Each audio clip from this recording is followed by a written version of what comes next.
Hello, and welcome back to another episode of Imperfect Marketing. I'm your host, Kendra Corman.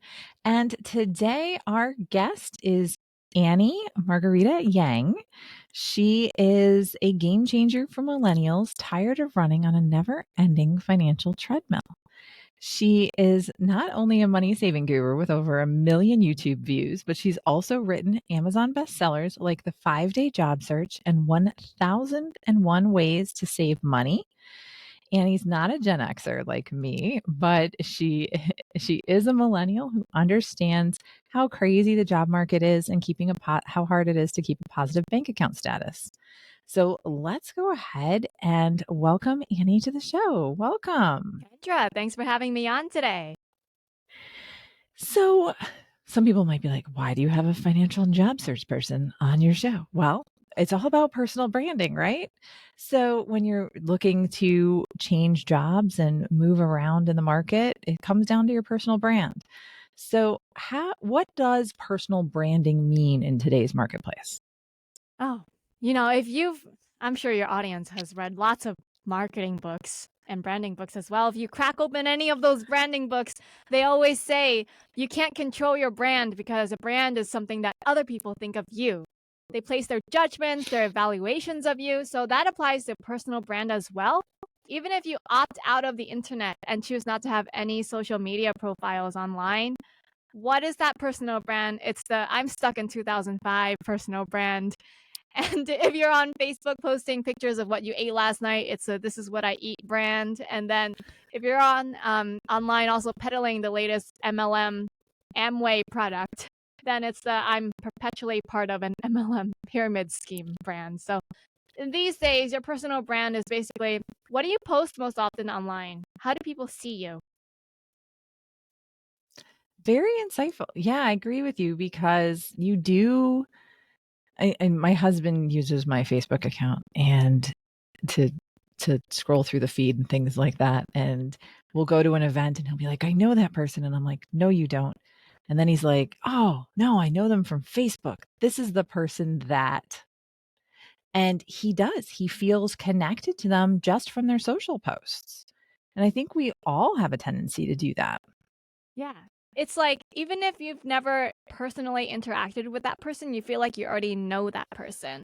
And that's something that I actually discovered from doing my YouTube channel because, like, all of these people who watched my YouTube videos who then ended up adding me on LinkedIn but never said hello, just sent a connection request. I'm just like, okay, who's this? I'll accept.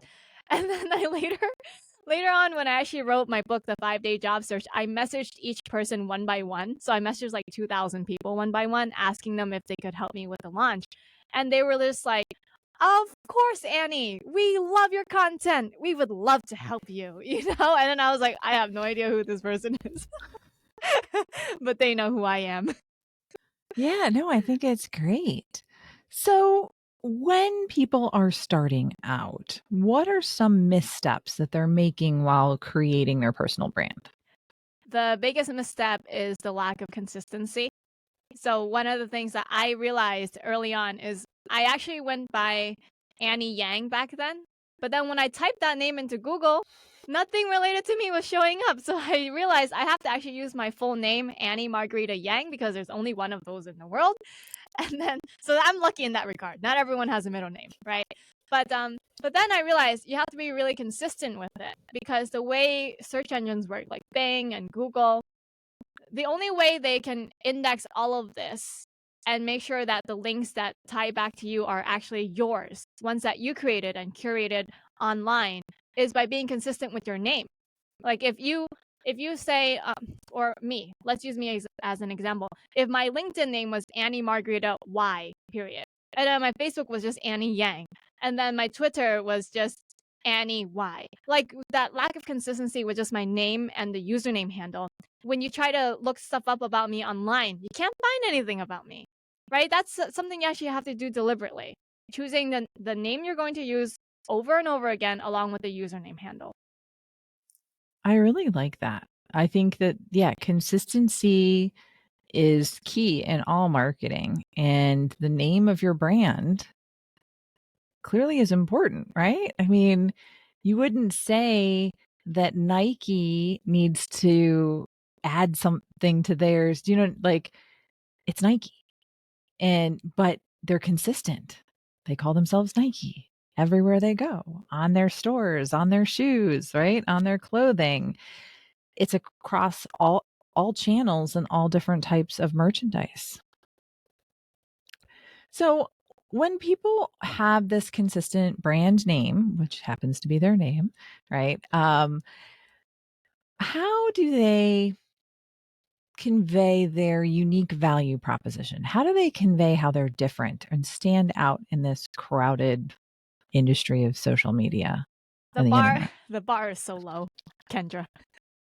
The bar that you have to meet is really low because find a platform that will do well for you, whether it's LinkedIn, TikTok, YouTube, but find something where you can post once a week showcasing your expertise, whether it's like, hey, we had this problem, a customer had this problem, and this is how we solved it.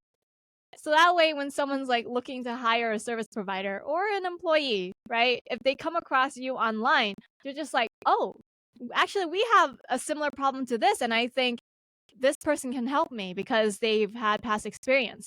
You know, it's one thing to like say we're the best in the industry because we've been in business for 100 years, or like we're the largest one in the industry, or like people trust our reputation. It's another to actually show it, like actually show what you know, right? Because we can say anything we want with marketing, but then to actually have content explaining your expertise, that's a different thing. You're not like actually trying to boast and brag, like, look how great I am. It's actually showing people like, hey, you know, you have this problem, your toilet's running. This is how you can fix it. Well, that's the plumber I want to hire, right? Not someone who's just trying to make money off of me. No, and I think that that's really good because, yeah, some people, they're not sure what they can share. Maybe their company limits them, but there's ways that you can share frequently asked questions. Most people I run into, their biggest issue is they don't know what to post. What do I share? What do I do? I don't like this. I don't like that. But share a question you were asked that week that you answered. Share a resource that you used. Share, again, like those case studies of the problem that you solved and what you did to go about it. I think a lot of people think that they're giving away all their secrets. Yeah. What do you say to them about that? I have a totally different philosophy and mindset. I give away freely and I don't hold back. And I have found that because I give freely, people, they somehow return things to me multifold. It's a little weird because people are like, but you have to run a business. Don't you have to put food on the table and earn money? I have no problem earning money. I have no problem. And, you know, like, for example, let me give you this as an example. So starting last month, I actually started testing out different AI headshot generators because I had unemployed people come up to me. They've been unemployed for months, and they were like, Annie, I haven't had a job, and you're telling me I need to get a professional headshot from my LinkedIn. I can't afford to pay $300 to $500 for a headshot. I don't have money. And then I was like, okay, let me try to find if there's a solution for you by testing out 20 different services with my own money to find out the best one on the market. And then I'll just do an honest review because I paid my own money. They cannot tell me what I can and cannot say at this point, right? And I'll tell you which one is the best, the second best, the third best, so that you don't waste your money and you just go for the one that will give you a great looking headshot with AI. So I actually, I'm just about to wrap up the series, but I already finished writing the article on which one was the best AI headshot generator. But the people who found my YouTube videos online as I'm posting like these reviews, I have like 3 more left to post. They've already gone to the website where I tell them, here, you can find this article online. And they're already buying. Like they've already started like using my affiliate links to purchase. So I make money off of that, right? But like that's me giving away free information. They trust what I have to say. They don't trust anyone else because everyone else is trying to sell you something. Like the other articles that you find online, how do they make it into these top 10 listicles? They got paid to get there. It's not because someone like me actually used my own money to test. Well, and I think one of the things that people don't realize is, again, the more that you share, the more appreciative people feel. Um, most of the people that listen to this know that I went through a business finance course with Jamie Troll. And one of the reasons that I did, and one of the reasons that my friend recommended that I go through the course, is because of how much value Jamie provided to business owners through the pandemic. So she was giving a ton of advice about PPP loans and everything else that went with it. And yes, you went off and did it yourself. And it's like, if this is what she can do for free, how much can she help me if I pay her for it too? I have that So, same mindset. There's this life coach. I love to listen to her. Her name is Brooke Castillo. She runs the Life Coach School podcast. Very, very popular, right? And her free information is so good. I'm like, wow. I wonder what her paid content is like. And then, yeah, after you're exposed to her enough times and she's selling you her stuff and you're just like, I'm on the fence, maybe. Finally, when she runs a discount, I'm like, I'm in. She gave a discount, I'm in. But that's only because of so much she gave away to me for free that actually already added value to my life. right. And I think as you're thinking about posting on social media and creating your unique value proposition and showcasing what you can do, give it all away. The majority of people that are going to hire you to do something for them, they don't have the time and they want to see that you're an expert. So they're not going to go off and do it themselves. And if they do, they weren't going to hire you anyway, right? So go ahead and give it to them. That's right, because people think, oh, the information that they know is so valuable, but that's not actually why someone hires you for something. A client or a business owner, that's not why. They hire you because they want to buy back their time. Yep. That's the only way to grow in business. It's if you understand this, that business owner only has like 24 hours in their day. And as they're trying to grow their business, they've realized that they've hit their cap. The only way for them to expand is by taking advantage of other people's time and their labor. So with the money that they make, they buy it back, their time, by paying someone else less than what they make, right? So I don't see it as like, oh, if I give away free information, then I must be losing something. In fact, it's simply that I will get more exposure and someone else who has the money, they're willing to pay me for my expertise. Exactly. So let's talk about it. Let's change gears a little bit and talk about. So let's pretend somebody's been I post my food every day, right? Of what I'm eating. All these pretty meals going out to eat. How often should someone change their personal brand? Should they change their personal brand? And who should they be listening to as to whether or not they should change it?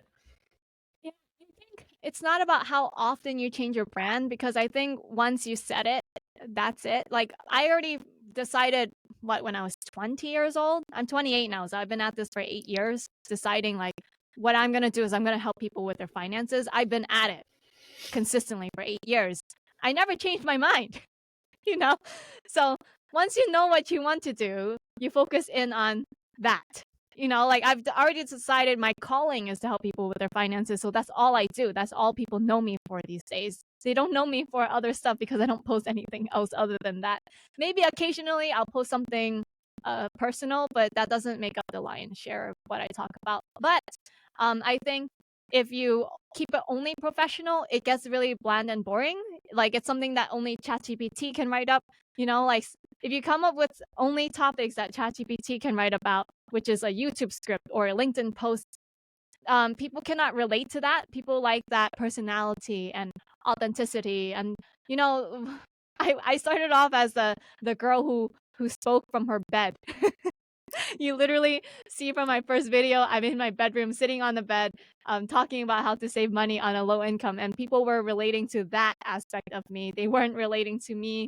Apparently, my employee complained to me 3 weeks ago. She's like, Annie, I looked at your old videos. I like the old ones more. These days, you have this blank white background behind you. Yeah, it looks really polished and professional, but can't relate to it. I was like, oh, okay. So have some relatability with it, And here I was lecturing my niece about how the fact she took a Zoom meeting from her bed that I was on. And I was like, oh my gosh, why aren't you at least at the kitchen table? Uh, but yeah, no, I mean, it's in a world of AI, it's going to be more and more important that we differentiate ourselves by being authentic, being who we are, showcasing ourselves, right? And because, yeah, you can take AI content, but if you can add some of your voice and your expertise, your insights, your stories, that's what's going to differentiate you. That's right. The AI cannot write your life story for you. You know, like what I think what makes people so attracted to me is that I keep talking about how my parents grew up in China. Mother never got beyond a sixth grade education, got her water from a well kind of thing. Came to the United States with $400 in her pocket. That kind of story. And I think AI just cannot write that. Cannot. No, that's pretty cool. So, what challenges do you see people facing when building their personal brand? How can they overcome them? Even as I make these YouTube videos explaining the importance, this applies for both jobs, make snap judgments about whether they want to talk to you or not. I hate to say it, but based on your appearance. They do this in real life as well. You know, if a homeless beggar came up to you walking like, hey, can I have $100? And it's different if like a well-dressed man in a suit and tie came up to you and asked, can I have $100? Can you invest $100 in my business? Right? Like the appearance, the snap judgment that you make, it matters a lot. And all I'm asking for, I think, is reasonable because I'm asking you for one picture. I'm not asking for 20 pictures. I'm just asking for one professional headshot to have across all of your social media profiles. And someone asked me, but Annie, wouldn't it like be really boring if you use the same picture across all your profiles? And I have to say this, you have to think of the internet like it's a big, giant public square. It's like the 2D version of what happens in real life. If I lived in a small town, I will run into that same person at church, at the grocery store, on the street walking my dog or something like that. You run into that same person, you recognize them, but only because you can see them from various angles, from the front, from the left, from the right, from the back. So you recognize them right away. But on the internet, it's all 2D. So if someone posted a picture also like of themselves from 5 years ago on Facebook, but then on their Twitter, it's a more recent photo. Then on their LinkedIn, it's a picture from the right side of their face. You won't be able to tell it's even the same person. And especially since the thumbnail is like literally the size of your thumb, you want to make it easy for people to recognize you. And you do that with a professional headshot that you use consistently across all of your profiles. Yes, 100%. It is totally worth it to get it professionally done. Check out Annie Margarita Yang's suggestions on headshots, and on her blog we'll have a link for that in the show notes. But and be careful and make sure you're reading the terms and conditions, because a lot of them give the company permission to use your headshots. So don't do the free ones for sure. But it sounds like you've got a bunch of them that you recommend. So that's good. And yeah, because it is important. That one where like you were dressed up and you got your arm around someone and the arms half cut off, that is not a good professional look. No. And it's just I have a conveying. ton of those that people sent me. Oh my gosh. It conveys that they don't put any effort into their career. You know what annoys me? Let me tell you what is a really, really big pet peeve of mine. People are willing to pay $200,000 to go to Boston University or like Northeastern University. They're willing to spend that much money on an education that everyone just pressured them to convince them that this will help you get ahead in your career. And here I am. All I'm asking is for $300. All right. Or 99 if you use the AI version, right? For your career, and people are resistant. I don't understand why. Yeah. No, and I get it because they just don't see the value to the level that it is. But those professional headshots are very, very valuable because, again, it's who you are as a brand. I know my husband was picking on me. This is a long, long time ago. We won't talk about years. but he was picking on me. He's like, "Oh, we're pulling up baby photos," because I had this really nice professional headshot from way back when I worked at Chrysler. And he's like, "Oh, so we can just pick our baby photos up there?" And I'm like, oh. He's like, "Is this her high school graduation photo?" I'm like, "No." But it's true because people need to see the current version of you. And like, if you cut your hair or it's longer, or you have to have that shot there, because when they go to meet you for breakfast, they don't recognize you. That's not a good sign. You sat down on the table to meet them for breakfast, and they're just like, who are you? Right? Yeah. Cause yeah, I'm back when I had my old headshot on there. I think someone's like, "Oh my gosh, you grew your hair." And it's like, yeah, I guess I should update that. But it's so true. So, where do you see the future of personal branding headed? Oh yeah, I see it's all headed to TikTok. People are growing their personal brands on TikTok. I thought it was just a platform for teenagers to lip sync and dance, but actually, people are actually buying services through TikTok. I actually found out I was taking an acting class 3 months ago. It was a group acting class. I actually wanted to look for a private teacher. I was searching all over on Google for a private acting teacher in Boston that could teach like screen acting, because I needed to work on my facial expressions for the things that I do. And I couldn't find anyone. I'll be very honest, I did like extensive 3-hour research just to find a professional. I couldn't find anyone that was offering these kind of services. And then when I was taking the group class, because that's all I could find, one of the students said, "Oh yeah, I take private acting classes." I was like, "From who? How did you find your teacher?" She's like, "Oh, from TikTok." Yeah, so apparently people are finding professionals via TikTok. Yes, I find mostly jokes on TikTok. I do post on TikTok, so you'll hopefully you're checking out one of these clips on TikTok for this podcast episode. Now, before I let you go, because this has been huge, I think a lot of what you said is extremely valuable, and I think everybody needs to take note of it.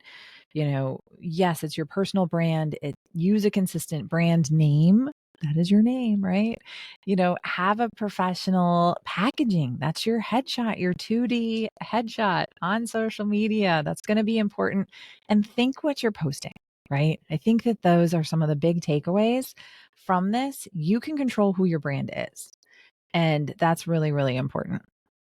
But before I let you go, hopefully everybody's gotten a lot of value out of this, because I know I have enjoyed our conversation. There's a question that I ask everybody, and that is, this show's called Imperfect Marketing because marketing is anything but a perfect science. What has been your biggest marketing lesson learned? Uh, I've gotten censored and shadow banned by YouTube. I never put in the effort to build my email list. Never bothered.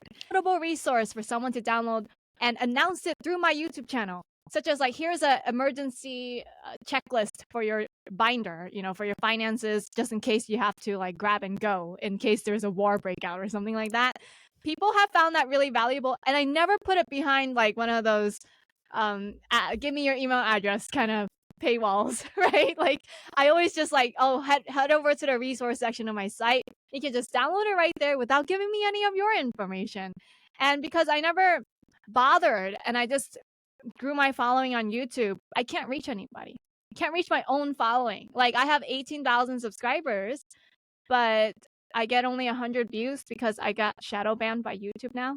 And now I'm just like, gee, now I have to start from scratch on TikTok. So I've learned my lesson. I got to grow that email list because that's my own real estate. Okay, so you might be my favorite guest so far this year, Why is for that? sure, because you said, I need to grow my email list. Yes, even though we're talking about TikTok and social media and YouTube, and they are all great ways to connect people, the best thing that you can do with those is funnel them into your email list, because I am an email crazy lady. So, because again, if something happens, you don't own your followers. You don't own your contacts in those platforms, but you own your email list and can take that wherever you want to go. So I love that you learned the lesson. I'm sorry you learned it that way, I feel so but stupid. I I'll be very think honest. so many people, I no, feel so tons of stupid people to do have it. to. I feel so stupid even admitting this. It's basic marketing lesson, I know, and I just ignored it for 5 years. But the thing is that it's a pain. It's a pain to do it, to set it up. It takes extra work and things like that. And a lot of people don't want to grow their email list because they don't want to bother people. And so it's not stupid. You should not feel stupid because tons of people have those issues. I've just always been like an email crazy lady. So um, but even me, when I started my business, I wasn't doing an email list. And I love email. That's one of the best service offerings I do. I was doing it for everybody else and not for me. So I think that is an amazing lesson learned. And it's great for people to hear it, not just from me that it's important, but from somebody else that it's important. So we'll have some links to Annie Margarita Yang's TikTok and her YouTube channel so you can check it all out. And if there's any links that she wants to share with the resources so that she can grow her email list, we'll have it available in the show notes for you to go ahead and click on and hopefully sign up and help her grow her list. Thank you so much for being on the show today. I appreciate it. I appreciate all the information that you shared and the vulnerability of your lesson learned. That was just, I think, really helpful. And a lot of people can learn from that in a huge way. So thank you so much. For those of you listening or watching, wherever you're listening or watching, it would help me out if you would rate and subscribe wherever you're at. And again, thank you so much for tuning in for another episode of Imperfect Marketing. See you next time. Have a great rest of your day.